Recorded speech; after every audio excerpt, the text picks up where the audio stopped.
दुनिया की सबसे ऊंची चोटी पे आप कदम रखे हैं, वो अनुभव बताइए कैसा रहा? Basically it's a sense of achievement.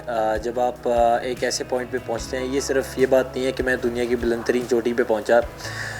बात एक्चुअली ये है कि मैंने उस चीज़ को अचीव किया जिसका मैंने जो ख्वाब था, जो मेरा सपना था, वो मैंने बहुत पहले से देखा हुआ था। आज से 8 साल पहले मैंने एवरेस्ट के बारे में सोचा था और अल्हम्दुलिल्लाह अभी मैंने जो है वो एवरेस्ट को जो है वो सबमिट किया।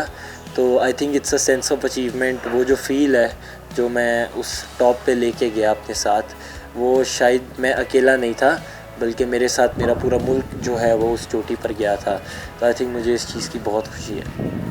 आपके चोटी पे पहुंचते पहुंचते एक दूसरा रिकॉर्ड भी है, जैसे पाकिस्तान में सबसे छोटी उम्र में चोटी में सगरमाथा में चढ़ने वाले एक पहला आदमी है आप। जी ये भी दूसरा रिकॉर्ड है। जी। उस हिसाब से देखिए तो ये बताइए, ये अनुभव बताइए। Basically being representative of Pakistan और एक पैट्रियोटिक सोच के साथ अगर मैं बात करूं तो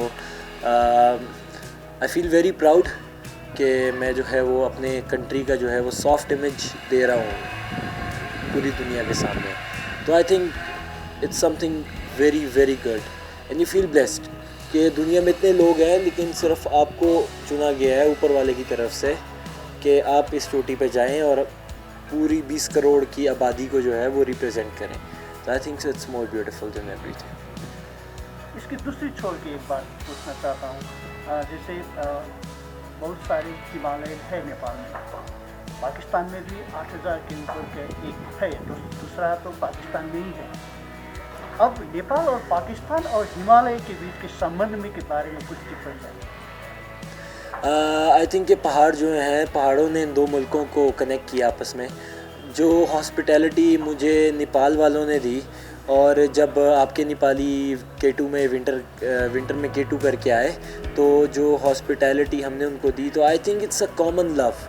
और मेरा मेन मकसद भी ये था कि नेपालियों ने जो है वो आके पाकिस्तान की सबसे बड़ी चोटी को सर किया है, तो on the sake of exchange of love between two biggest mountains in the world, Mount Everest and K2. So exchanging love between two countries, I think it's more than everything के आप जो है वो एक मुल्क से जो है वो आ रहे हैं, क्लाइंबर्स आ रहे हैं, स्ट्रॉन्ग क्लाइंबर्स आ रहे हैं जिन्होंने K2 को सर किया, और उसके बाद एक मुल्क से जो है वो उनके मुल्क के अंदर जा रहा है जिसने उनकी सबसे बड़ी चोटी को सर किया। तो I think it's a common love and it's exchange of love between two highest mountains in the world. अभी दोनों देश में विषम परिस्थिति है कोरोना के कारण, फिर भी आप 2 महीने से यहाँ हैं। नेपाल और नेपाली यहाँ का कल्चर थोड़ा बहुत जितना भी आपने देखा, उसको महसूस किया, कैसा लगा? मैं बड़ी खुशी के साथ कहना चाहूँगा कि मुझे बहुत पीस महसूस हुआ। मैं टेम्पल्स में भी गया, बौद्धा एक आपका है, मैं वहाँ पे भी गया। उसके बाद कुछ और भी नामचे में भी है, और the first thing I like is the piece rollers, और वो उनको घुमाने में मुझे बड़ा वो आनंद आता है, एक तरह से बड़ी खुशी होती है। तो जो कल्चर है नेपाल का और जो लोग हैं नेपाल के, आई थिंक वो बहुत खुश अखलाक हैं, अच्छे मन के लोग हैं। तो आई थिंक बहुत बहुत खूबसूरत जगह है ये, और पाकिस्तानी भी जो हैं वो नेपाल से बहुत प्यार करते हैं, और बहुत से लोग जो हैं वो नेपाल के लिए जो है वो हमेशा खड़े भी रहेंगे, और मैं भी उनमें से हूँ। तो इंशाल्लाह मैं दोबारा भी इधर वापस आऊँगा।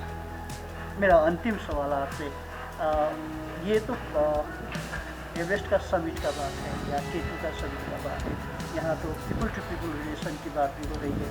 आप 2 महीने से यहाँ हैं, यहाँ का कल्चर, यहाँ का सोसाइटी, लोकेलिटी के बारे में थोड़ा बहुत जानने भी लगे हैं। उसी तरह पाकिस्तान में भी नेपाल और नेपाली के विषय में आप क्या कर सकते हैं? हमारे जितने भी जो है गवर्नमेंट के जितने भी ऑफिशियल्स हैं, देखिए मेन मसला ये है कि जो नेपालियों को फेस करना पड़ता है वो बेसिकली ये है कि हर नेपाली की एक ही शिकायत है कि वीज़ा ऑन अराइवल नहीं है। आई थिंक सो ये जो चीज़ें हैं ना, ये एक हायर पॉइंट पे जाके डिसाइड हो सकती हैं कि किसी भी मुल्क से जो है वो हम लोग इसको वीज़ा ऑन अराइवल कर सकते हैं, नहीं कर सकते।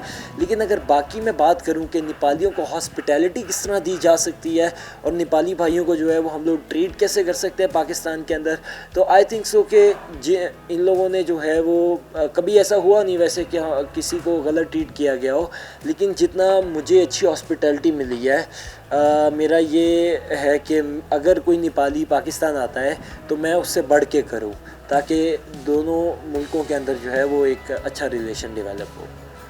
जाते जाते कोई ऐसी चीज़ हो जो अभी उसको सुधार दे तो अच्छा रहेगा। जितने भी नज़दीक आ गए यहाँ एक हॉस्पिटैलिटी में या जहाँ आप समिट में गए उसके रास्ते में कोई चीज़ आपको लगे कि हाँ यहाँ सुधारना चाहिए, लगी? नहीं, आई डोंट थिंक सो। मुझे सब बहुत अच्छा लगा और बहुत वेल मैनेज था सब कुछ, और मैं सब नेपालियों का और बेसिकली स्पेशली 7 समिट्स का बहुत शुक्रगुजार हूँ। तो उन्होंने मुझे बहुत अच्छा ट्रीट किया, तो आई थिंक सो कि इट्स गुड, कोई ज़रूरत नहीं है।